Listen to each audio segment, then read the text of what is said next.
Okey, Assalamualaikum warahmatullahi wabarakatuh. Saudara saya sekalian, kita bertemu lagi sekali pada malam ini untuk menceritakan satu topik untuk bersedia tentang puasa dulu. Dan topik awal saya bagi pada petang tadi, saya sebarkan, saya kata betul ke puasa boleh panjangkan umur. Lepas tu saya tengok-tengok respon agak macam sensitif sikit sebab diorang kata panjang umur atau pendek umur ni semua rahsia Allah. Betul, takkanlah saya tak tahu benda tu. Tapi tak apa, kita tak mau sensitif. Saya tukar topik tu jadi yang lebih neutral. Tapi beginilah, saya minta follower saya lebih terbuka fikiran. Bila saya bagi satu-satu title tu, saya cuma nak tekankan sesuatu emosi supaya you keluarkan perasaan you. Betul ke yang membuat kajian ni kita fikir secara Islamic view sahaja, kita fikir cuma dari segi yang kita sahaja, tapi di luar sana orang dah banyak buat kajian. Tu yang saya nak cerita pada you. Betul ke ada kata ni panjang umur semua? Ni saya nak cerita ni. Tapi tak apa, kalau you rasa topik tu agak sensitif, saya tukar kepada zaman lah ni, zaman sekarang ni. Rupa-rupanya saintis, doktors yang pemikirannya terbuka. Saya tak cerita doktor Islam saja. Ni masalahnya, kita jangan fikir cuma dari segi just Islamic view atau Melayu view saja. Ini menjadikan kita jadi sempit nanti. Okey, so kita buka fikiran, dan saya percaya kalau saya tersalah bahasa, anda boleh maafkan saya. Tapi tujuan saya adalah banyak dah sangat kajian kat luar sana sehingga kan kita tak boleh lepas pandang buat sambil lewa je, sebab orang dah buat kajian mengatakan bukan soal dia percaya tak percaya rahsia Allah semua tu. Memang dia bukan orang percaya pada Tuhan pun kadang-kadang kan, mereka tu atheist, tapi dia orang buat kajian yang mengatakan ada betulnya kalau kita puasa dengan tertib, dengan bagus. Jadi itu yang saya nak cerita tu. Ada dah kajian jalankan, dia orang boleh, orang kata apa, macam panjang umur. Adalah cara dia buat kajian tu, sampai PhD level, sampai doctorate level, sampai dah buat double doctorate pun ada. Jadi kita tak boleh lepas tahu cerita macam ni. Itu saja. So minta maaf kalau topik-topik tu agak sensitif, mengganggu you punya perasaan. Maklumlah kita ni berbagai sikap kita kan, tapi saya dan anda malam ni kita samakan fahaman kita. Kita nak cerita apa magicnya puasa ni. Ada kaitannya dengan saintis moden sekarang, dah gila-gila, dah fashion tentang fasting pula. Dulu orang fashion tentang paleo diet lah, tentang keto diet lah, tentang you sebut je lah, Atkins diet, pernah dengar semua tu kan. Lepas tu ada DND diet lah sebagainya tu. Tapi semua tu sekarang ni dah bertukar wajah. Ada fashion lain pula, fashion yang mengatakan of course ada plant based, dan juga yang latest ni yang dipanggil intermittent fasting. Dengar tak semua tu? Jadi perkataan fasting tu, sampai kan ada satu dua lagi expert di dunia ni, dia kerja dia sampai tulis buku dan dapat Nobel Prize pun tentang fasting sahaja. Jadi kenapa saya cerita ni semua? Sebab saya nak orang Islam, orang Melayu terutama sekali yang puasa dah berpuluh-puluh tahun ni, supaya bulan ni ataupun ni minggu depan ni dan tahun ini juga, kita kalau belum faham, kita nak kena betulkan fahaman tu. Kenapa orang gila sangat zaman moden ni untuk bekerja-kerja nak puasa. Ini bukan soal Islamic punya puasa, it is puasa in general. Tapi bila kita puasa, kita punya cara lain lah kan. Kita ada 12 jam atau 13 jam. Mereka tu sampai kadang-kadang sampai 24 hours, sampai 48 hours, 72 hours. Ada yang buat sampai berhari-hari dan sebagainya. So saya nak cerita tu semua, boleh tak? Kalau boleh, anda tolong tekan like dan tekan love dan tekan share. Sebab saya akan mulakan dengan Bismillahirrahmanirrahim. Assalamualaikum warahmatullahi wabarakatuh. Kita serius ya malam ni, sebab puasa ni kalau dah dekat 60 tahun kita puasa, masih lagi tak faham-faham juga dari segi Islamic view tu. You lebih pandai pada saya lah, betul tak? Sebab tu kadang-kadang saya tersalah sebut je, you become sensitive kan. Tapi relax, okay? Selain pada kewajipan kita, selain pada kita meningkatkan takwa, kita nak hapuskan dosa, banyak lagi kan. Nak rasa lebih bersyukur. Saya dengar kata banyak pada bulan puasa ni kita dah boleh kontrol kita punya syahwat, kita banyak lagi sedekah, kita lebih taat setia kepada Allah SWT, zerokan maksiat, kita introspeksi, kita tengok balik cermin-cermin diri, dan ujung-ujung sekali sampai meningkat dan angkatkan darjat kita pun. Itu kita dah tahu. Tapi mungkin yang kita tak tahu, ni dahsyat ni, stem cell kita masa kita puasa, yang dimaksudkan puasa sains. Maksudnya bukan puasa ikut hati je kan. Maksudnya daripada fajar, sebelum fajar sampai maghrib tu, bila buka puasa, lepas tu tibai je semua. Tu tak aci. Itu bukan puasa. Tu saya ingat itu dipanggil ritual. Maksudnya ikut je. Yang sebenarnya kalau saya guna perkataan stem cell saja, keuntungan kita dan kenapa umur tu kalau dibuat kajian sampai boleh panjang tu ada kaitan dengan stem cell. Kalau stem cell tu di renew, itu yang maksudnya ada ura-ura, dan telah ada kajian di dalam lab pun. Kalau lab ni selalunya dia buat dengan ni lah, binatang ataupun terutama sekali tikus-tikus lah kan. Tapi tikus pun daripada sana lah ubat-ubat banyak kita buat tu, daripada pelajaran sana, termasuk vaksin semua dulu pun asal-usul daripada binatang juga. Dia test dia buat kepada manusia, betul tak? Betul. Kalau manusia pun nak improve semua tu, dah ada kajian. Sampai sekarang pun manusia dah dibuat sebagai eksperimen pun yang boleh panjangkan umur. Yang tikus tu memang betul lah.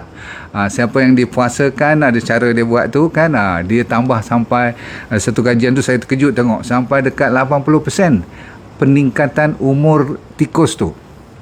Jadi jangan anda, memang semuanya rahsia Allah betul, tetapi jangan sampai anda tersalah faham maksudnya ini kajian. Berarti kalau kita tahu umur kita bila nak pergi, tak adalah kita boleh cerita malam ni tu tak. Kita tak tahu. Tetapi yang kita maksudkan ialah kalau kita boleh puasa, stem cell nombor 1. Ni paling orang ramai tak tahu ni. Stem cell meningkat, stem cell diperbaharui, dan dia boleh healing. Dia maksudnya dia boleh boleh sembuh kalau ada yang kekurangan apa-apa, atau yang sel-sel yang sakit-sakit ataupun yang dah inflamasi dan sebagainya tu. Jadi ramai orang tak ambil kesempatan untuk meningkatkan stem cell. Okey, waktu kita berpuasa. Nombor 2, perkataan autophagy. Semua-semua ni perkataan yang berat-berat ni. Autophagy, maksudnya dalam bahasa kita secara kasarnya, auto maksudnya sendiri, phagy maksudnya makan sendiri. Maksudnya sel-sel yang buruk akan dimakan balik oleh sel-sel yang baik, dan dia putar macam surat khabar lama punya lori datang dan ambil surat khabar ni, dia pergi buat recycle, hantar balik kertas-kertas yang elok-elok yang boleh pakai balik. Sel kita Tuhan jadikan masya-Allah. Nombor 2 yang lebih berlaku pada hari-hari biasa macam you dengan I hari ni. Kalau kita tak puasa, besok kita puasa kan? Okey tak? Itu puasa sunat pun dikira juga. Tetapi puasa bulan Ramadan ni lebih special sebab dia sebulan terus, 29 atau 30 hari ni. Kalau you ikut betul, autophagy-nya jadi maksimal. Tak payah nak ikut trend-trend lagi dah, sebab dah berapa ribu tahun dah orang buat puasa ni. Termasuk sebelum kita lagi dah ada umat-umat yang sebelumnya pun dah puasa dulu kan. So dia konsep clean up, pembersihan. Jadi bukan saja pembersihan dari segi spiritual, tapi pembersihan dari segi biologi, dari segi fiziologi. Boleh faham tu? Jadi manfaatnya saya nak bagi kat you dah berapa dah? 2. Satu stem cell, satu lagi autophagy. Bila dia boleh cuci, clean up, maka macam nak buat rumah lah. Dia bagi flat dulu, dia bagi cantik dulu, bersihkan dulu, lepas tu buat piling elok, masukkan stem cell, masukkan apa lagi, bagi rumah tu kukuh. Faham tu? Kan, bukan pakai tampal kat luar je. Yang tu yang kadang-kadang kita nampak macam rumah tu cantik, tapi dalam tu dah reput. Jadi bulan puasa ni lah untuk kita buka dan kita betulkan balik. Semoga dia punya foundation tu kukuh. Nombor 3, jantung. Dahsyat. Kalau kita tahulah puasa ni boleh menyelamatkan jantung kita, kita puasa hari-hari kot, betul tak? Tapi tak perlu. Sebab apa? Tuhan pun tahu kita manusia fitrahnya nak makan siang dan sebagainya. So ada kaitan dengan penjagaan jantung. Sebab masa kita puasa telah dijalankan banyak kajian yang menunjukkan HDL naik, LDL turun. You tahu kan HDL tu good cholesterol, LDL tu bad cholesterol, triglyceride tu maksudnya fat kita, yang dalam bahasa sains selalu disebut triglyceride, TG. Okey, turunnya sampai 25 hingga 30%. Bulan puasa ni. Jadi kalau kita hujung bulan puasa ni masih lagi tak improve, berarti kita tak faham lah maksud panjang umur tadi. Maksud saya kata kenapa saintis gila-gila, sebab saintis dah nampak, dia tahu sangat puasa ni ada magicnya. Okey, seterusnya semua orang tahu berat badan akan turun. Habis kalau macam tu, kenapa pula saya tak bulan puasa ni dia tak mau turun? Saya dah jaga diet semua. Tu kalau ada masa sekejap lagi saya cerita, tapi pendekkan cerita, bulan puasa dengan jaga diet lain. Saya ulang lagi sekali. Bila kita cuma jaga diet, kita katakan ambil selalunya berapa? You makan berapa ribu kalori, siapa tahu cepat? Baiklah, supaya tak buang masa. Average orang Malaysia dan seluruh dunia dibuat kajian. Kalau seluruh dunia tak acil lah, sebab lain orang lain dia punya style kan. Tapi Malaysia lah senang. Pasal apa? Malaysia antara tempat yang tertinggi paling gemuk di Asia. Jawapannya average ialah 2,400 hingga 2,500. Ini yang biasa-biasa orang lelaki. Orang perempuan selalunya 2,000 kalori. Seterusnya, detox racun. Bulan puasa lah masanya racun-racun yang berat-berat. Terutama sekali makanan kita, minuman kita dah dekat 11 bulan, tahu tak? Lebih lagi kalau kita tak puasa langsung waktu Isnin dan Khamis tu, ataupun tak puasa langsung belah malam, kan saya kata lepas pukul 8 DND diet kata apa? Puasa kan? Tu pun kira tu puasa tu. Maksudnya kita tak makan berat lah. Minum air, minum teh, sikit-sikit buah, no problem lah kan. Okey, apa pun yang penting ialah kalau boleh, you kena tengok berat badan you. Kalau bulan puasa ni, kalau tak turun antara 5 hingga 10%, saya ulang, 5 hingga 10% daripada berat badan sebelum puasa dengan sebelum raya. Kalau lepas raya jangan kira. Siapa tahu lepas raya kenapa tanya jangan kira. Cepat. Jangan nak senyum-senyum Okey, lepas raya memang naik balik, kadang-kadang lebih tinggi daripada sebelum puasa lagi pun. Mana taknya 3 hari lemang, 3 hari ketupat, serunding lagi dia punya ni lah, macam-macam lah makan kan. Ada lontong lagi kadang-kadang, betul tak? Makan pula berapa kali sehari, pergi melawat tiap-tiap rumah makan lagi. Jadi tuan-tuan sekalian, tak heranlah kalau kita naik 3 kilo dalam 3 hari. Betul? Yang pentingnya kalau you tak turun langsung sebelum raya pun, tak turun langsung, at least 5 to 10%, 5% lah katakan, berarti ada sesuatu yang tak betul dalam you punya cara puasa tu. Sebab tu saya kata tadi, saintis tengah gila-gila sekarang ajak kita berpuasa sebab dia tahu sangat susah sangat nak turunkan berat badan, dan salah satu jawapan yang paling abdal ialah berpuasa yang sepatutnya dan sebetul-betulnya. Seterusnya, ginjal. Dah didapati siapa yang bermasalah ginjal, maksudnya buah pinggang yang hampir rosak, dia akan reverse balik, walaupun tak banyak, tapi tetap akan nampak pembaharuan. Maksudnya kalau you check you punya GFR lepas bulan puasa sebelum hari raya, you pergi check tengok, selalunya dia akan improve beberapa point lah. Katakan you turun ke 50, dah teruk tu dah stage 3 dah. Kurang-kurangnya dia naik ke 55 ke, bila naik 60 balik tu dah naik ke stage 2 balik.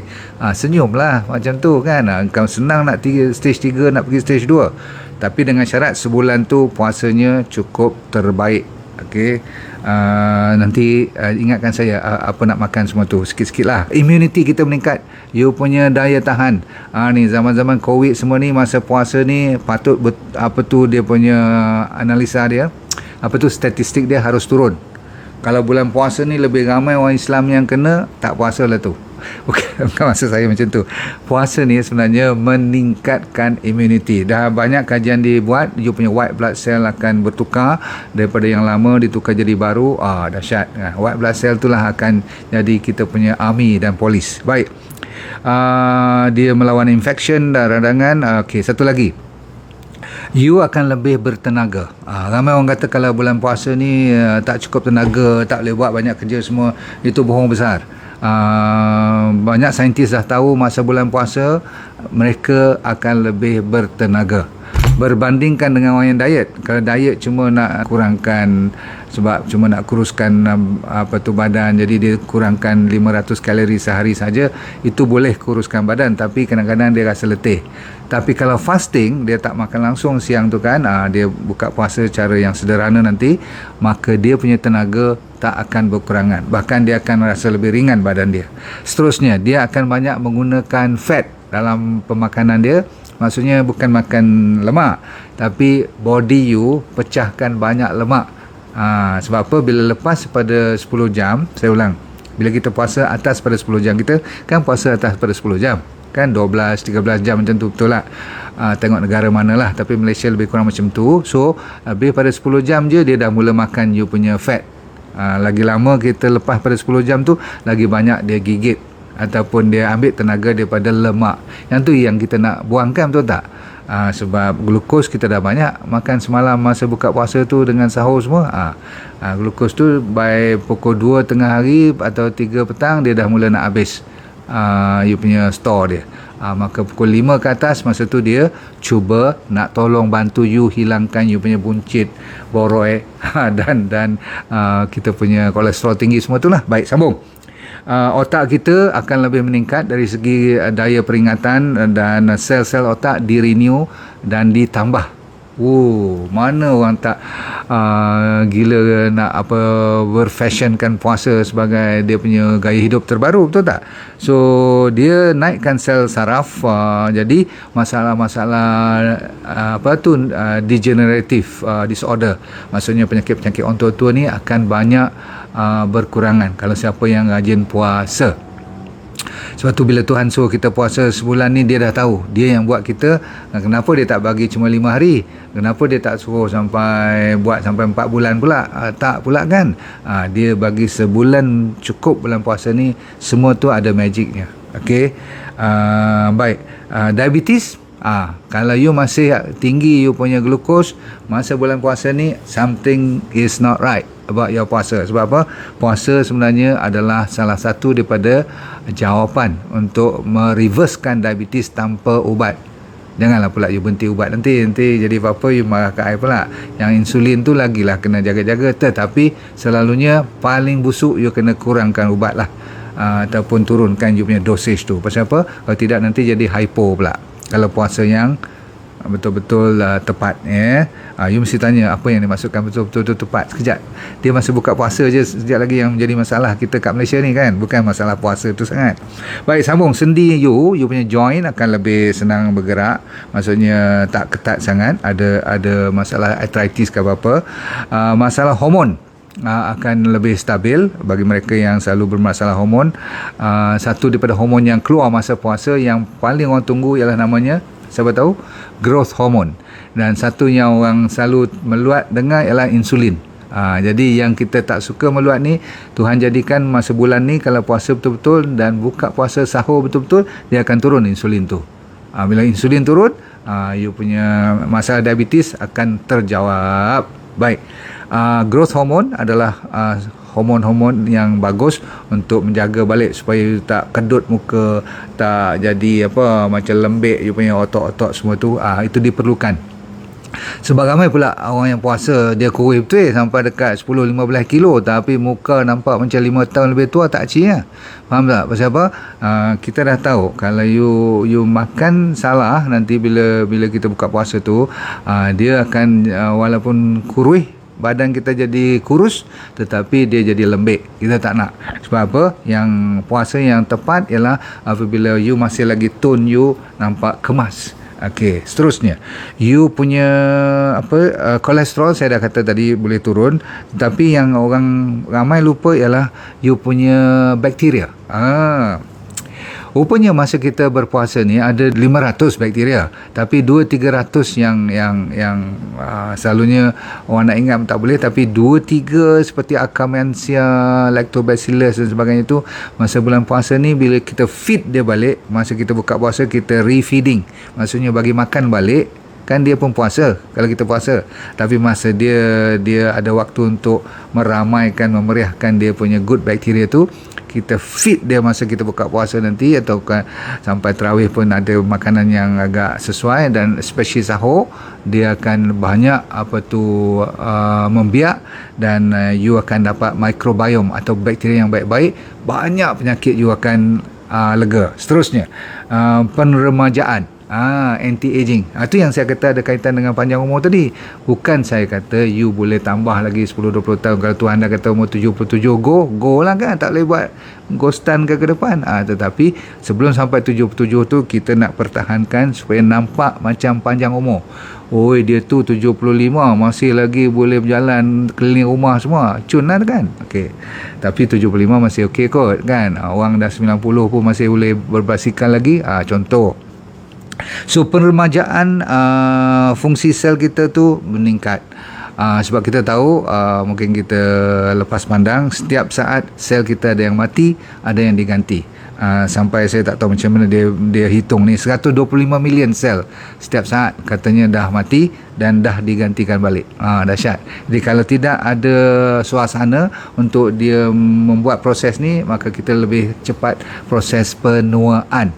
Sebab tu puasa adalah satu cara untuk melambatkan proses penuaan. Seterusnya, sperma untuk lelaki meningkat. Masalah pola makan you dah bertukar, sekarang you dah pandai. Saya mengharapkan tahun ini you tukar betul-betul dan tak mau banyak sangat patah balik. Selalunya orang lepas pada bulan puasa ni dia buat perangai lama balik, sebab tu tak pernah dapat manfaat yang sebenarnya. Okey, so masalah GIT selalu seperti GERD lah, seperti gastrik lah, seperti IBS kan, irritable bowel syndrome lah, ulcerative colitis lah, semua masalah-masalah apa perut kembung dan sebagainya itu selalunya kalau ikut amalan yang tepat dia boleh hilang. Sebab tu saintis kejar kita, sebab doktor-doktor pun dah tak ada jawapan. Rupa-rupanya kita tinggal satu lagi strategi yang bukan terakhir, sebenarnya sepatutnya sebahagian besar daripada cara kita menyembuh penyakit ialah dengan fasting, termasuk lawan kanser pun. Ada saya tulis hujung sekali, lawan kanser pun boleh main dengan berpuasa. So kita gunakan sebulan ni, bagi mereka yang ada penyakit kanser kan ada ramai juga kat sini kan, adik-beradik pun ada kan.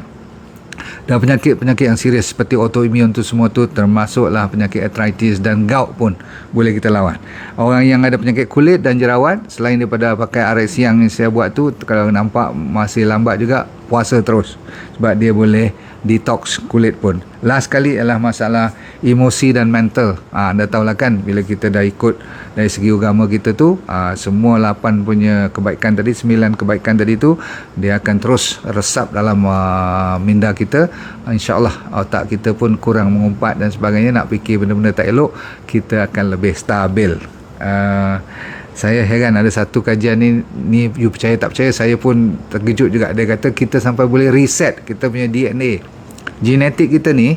Masa puasa kalau betul-betul buat, dia boleh betulkan lagi. Maksudnya kalau kot senang kena diabetes, kena high blood ke kan, kena masalah penyakit obesity kan, satu family semua sihat-sihat belaka. So kita boleh masa puasa ni kita tukar dia punya kod tu dalam DNA tu. Dah ada kajian pun, seronok lah. Sebab tu saya bagi title yang agak sensitif sikit tadi, tetapi yang penting sekali fasting, kita jangan risau, sebab telah dikenal pasti antara 5 manfaat tambahan, iaitu dia yang paling senang nak ikut. Orang kata susah, tapi orang Islam saya kata bahkan kalau tak puasa rasa tak syok je, betul tak? Termasuklah sampai sekarang siapa yang boleh puasa sunat Monday dan Thursday tu, kalau tak buat je you rasa macam resah gelisah je, betul tak? Sebab apa? Body kita dah adapt kepada kebaikan berpuasa. Okey. Dan dia puasa ni tak payah you fikir panjang-panjang. Okey tak?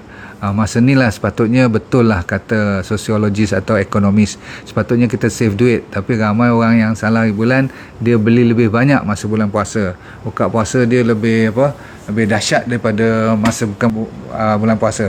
Saya rasa ni dah tak kena gaya. Saya tak tahu daripada mana budaya kita sampaikan kita tak segan-segan beli sampai berkilo-kilogram makanan, kadang-kadang sampai membazir pun. Saya minta maaf saya cerita ni, sebab saya pun buat macam tu. Bila masa saya muda-muda dulu balik kerja, kalau bulan puasa mesti singgah dengan isteri saya, keluar tu dia kiri 2-3 bungkuih, sini 2-3 bungkuih lagi. Jadi saya fikir balik pasal itulah banyak penyakit kot no. Okey. Sebab Tuhan dah kata bulan puasa ni dia the most convenient. You tak payah fikir panjang. Puasa ni dia sebenarnya tak payah makan banyak, tak payah nak cuci pinggan banyak-banyak, tak payah nak ada inilah jenis-jenis macam-macam sangat. Tapi nak buat macam mana? Dah budaya kita kan. Bahkan orang Chinese dengan Indian kat Malaysia ni lebih suka bulan puasa. Sebab apa? Dia dapat banyak lagi menu-menu yang dahsyat-dahsyat, betul tak?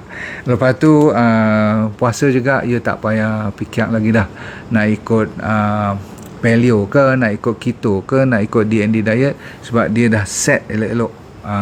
Dan last kali dia cukup efektif dari sudut spiritual, dari sudut fiziologi, dan dari sudut sains pun dah confirm. Baik, kita tutup cerita pada hari ini.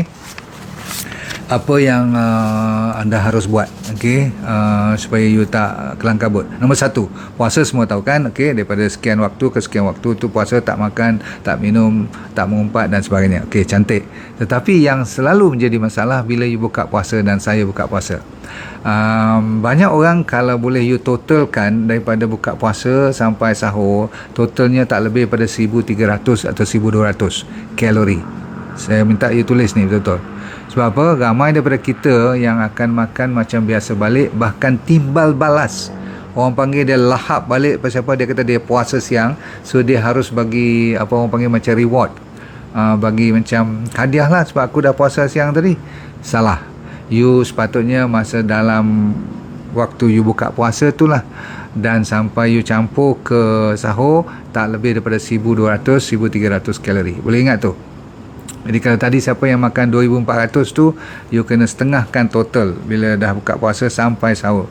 Contoh, bila you buka puasa, sebelum maghrib tu kita buka puasa dulu kan. So kita buka puasa dengan apa? Biasa dengan air, dengan kurma atau dengan buah-buahan. Itu dahulu. Kalau nak cari garam pun boleh dah. Okey, yang penting sekali ialah air dan sedikit buah-buahan dahulu. Boleh tu? Yang tu lebih kurang tak tinggi daripada 100 kalori lah kalau you makan apa pun. Sebab tu itu saya punya recommendation.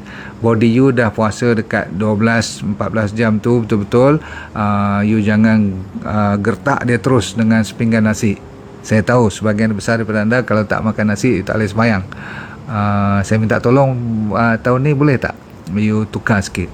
Cuba air dulu agak-agak secukupnya, mungkin 1-2 gelas, no problem. No sugar please. Dalam D&D diet memang tetap ikut, tak ada sugar, tak ada susu. Daging tu nanti kita boleh ada cheat day dan sebagainya, no problem. Okey, tapi protein semua tu boleh datang daripada veggie, daripada nuts dan legumes, no problem.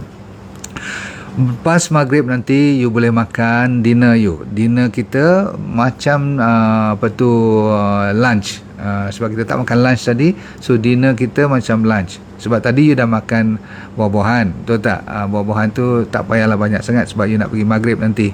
So lebih kurang 100-150 kalori. Dinner ambil lebih kurang 500 ataupun hingga 600 kalori. Senang aja. Kena dapat 500 kalori tu, you nak makan nasi lagi ke? Okey, tahun ni cuba kurangkan nasi sikit boleh tak?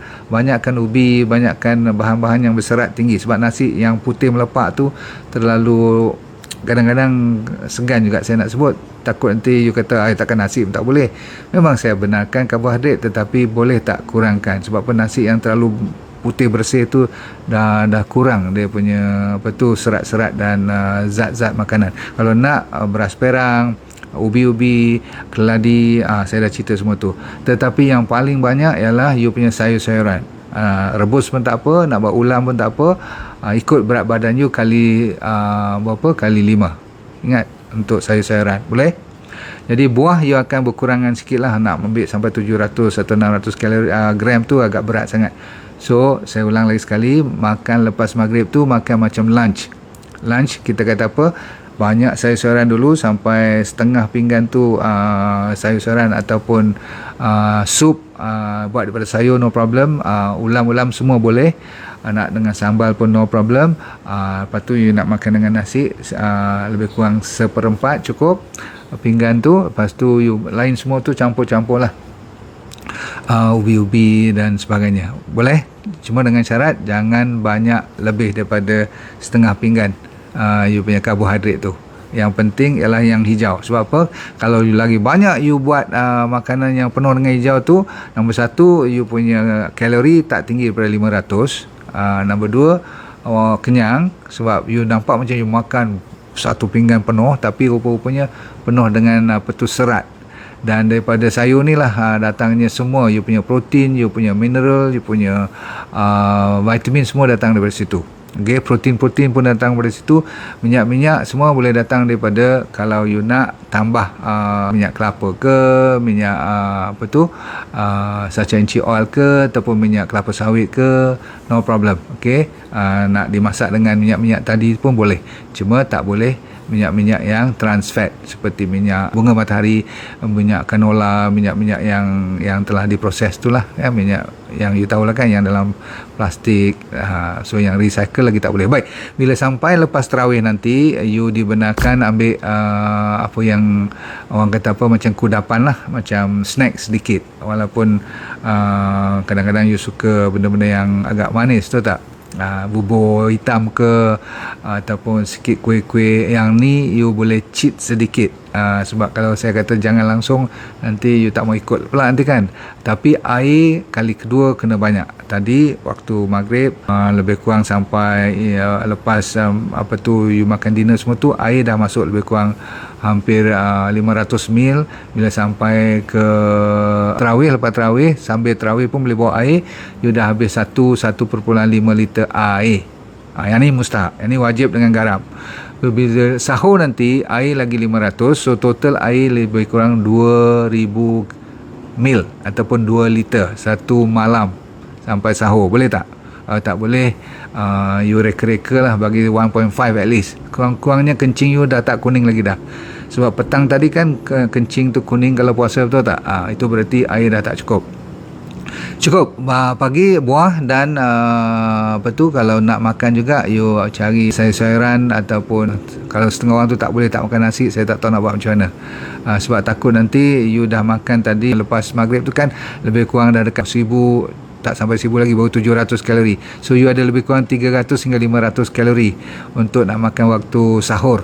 Boleh lah, sebab satu mangkuk buah-buahan lebih kurang 300 kalori. Air kalau you bubuh sikit honey ke, nak bagi sedap-sedap, nak buat teh ke, nak buat kopi ke, tanpa gula, okey. Nak bubuh stevia boleh, nak bubuh honey boleh, nak buat coffee bomb pun boleh, sebab ni nak bertenaga besok kan. Coffee bomb tu ada apa? Kopi, gayo kopi, lepas tu ada apa?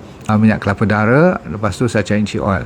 Last kali bagi mereka yang tak lalu, kadang-kadang lepas minggu tu kurang rasa selera dan sebagainya, masa tadi lepas tarawih pun boleh, masa sahur pun boleh. Saya selalu ambil apa tu, RX Lite. Macam lepas saya buat lecture ni, kalau saya dahaga sangat, dan saya rasa macam saya banyak belajar tadi, banyak nak mengajar pula, lepas tu kan kepala kita nak fikir semua tu, saya perlukan satu yang sedap. So koko, ada sayur-sayuran, ada serat, ada semua dalam tu, namanya RX Lite. So RX Lite you boleh makan sekali masa tarawih, ataupun kalau susah nak makan pagi masa sahur, cukup ambil apa tu, satu cawan RX Lite juga. Itu sebagai tambahan. Bagi mereka yang tak makan sayur banyak, jangan lupa pada fiber up lah, itu aja kan. Lain pada tu, bulan-bulan puasa ni jangan lupa pada D3K2, D3K2 cukup. Okey, saya dah habis cerita. Takut you lupa. Lagi sekali, jangan makan lebih daripada 1200 hingga 1300 kalori semalaman tu. Okey. Dan sebenarnya lepas pada pukul tarawih tu dah dekat pukul setengah daripada surau tu sampai pukul 10 kan. Kalau kita buat kat rumah tu cuma 8 plus 3 kan. So lebih kurang pukul 9 suku dah habis, betul tak? So masa tu you boleh makan sekali lagi. Itu pun sepatutnya you jangan banyak dah lepas tarawih tu. Sebab apa, you dah nak puasa balik. Bila you puasa macam ni, siang sampai 12-13 jam, dan malam you makan bawah pada 1200-1300 kalori, plus minus lah, tak payahlah strict sangat kan. Asalkan you tak ambil gula, tak ambil susu, dan tak banyak makan daging, you be safe. Faham tu? Alright. Kalau nak hari cheat day, saya kata apa, makan telur atau makan ikan, no problem. Okay, yang tak boleh sangat ialah ayam, dan daging-daging berat lah, yang dibakar sampai jadi rentung semua tu. Okay, ingat, kita nak puasa tahun ni supaya nak menyelesaikan banyak masalah kita, terutama sekali yang berpenyakit ataupun yang tengah sihat, nak menahan diri supaya tak kena penyakit. Alright, kita dah habis. Terima kasih banyak. Saya lupa nak bagi tahu kat you, jangan risau tentang puasa. You jangan anggap puasa ni meletihkan ataupun merosakkan ataupun menyedihkan, ataupun setengah orang budak-budak muda ni kadang-kadang rasa Allah puasa balik lagi sekali. You kena welcome puasa ni, sebab dari segi sains is one of the best untuk menyelesaikan banyak isu-isu fizikal terutama sekali, tetapi mental dan spiritual pun banyak dapat improvement. ada rekod saya nak bagi tahu pada anda. Orang pernah berpuasa, dia orang ni bukan orang Islam lah, tetapi dia buat kajian sampai ada seorang tu pegang rekod Guinness World Book of Record 382 hari puasa. Tapi puasa dia ni saya rasa dia ada konsep yang boleh minum air, adalah dia boleh minum kopi dan sebagainya. Mak Saleh kalau minum air, minum kopi semua ni diiktiraf sebagai puasa lagi. Okey, lain pada tu, kalau anda boleh ikut nasihat saya pada malam ni, saya bukan janji, tapi insyaAllah you akan nampak banyak kesan yang positif, dan saya doakan satu family dalam keadaan sehat walafiat untuk bulan puasa yang datang ni. Dan kalau boleh, jangan lupa order RX Lite cepat-cepat, sebab you nak store, simpan waktu-waktu yang you tak lalu makan. RX Lite is one of the best, sedap bukan main. Okey, 1000 berapa? 1000 soalan tu tadi ada seorang 1200 hingga 1300 kalori daripada buka puasa sampai sahur. Assalamualaikum warahmatullahi wabarakatuh. Senyum-senyum selalu. Bye. Assalamualaikum. Baik, saya mencari cuma 20 orang saja yang kali ini untuk saya buat kelas demi kelas, untuk saya mengajar dia jadi dropshipper saya. Saya punya trainer, saya dah ajar di mereka untuk train you all tanpa modal langsung, yang perlu cuma handphone dan jari yang masih boleh bergerak. Kalau itu ada, you dah boleh berniaga tanpa modal, tanpa risiko apa-apa. Sama ada you bekerja boleh buat part time ataupun full time suri rumah tangga, no problem. Dengan syarat you kena rajin sedikitlah belajar dan ikut apa yang kita tunjukkan, sebab semuanya dibuat secara percuma. So kalau nak di antara 5 hingga 10 ribu tu, orang kata apa, senang-senang aja kalau you buat betul-betul. Okey, nak lebih pun boleh, tak ada masalah. Nanti kita pelan-pelan akan ajar you, dan yang penting you sign up dulu secepat mungkin. Cuma 20 yang pertama saja, okey?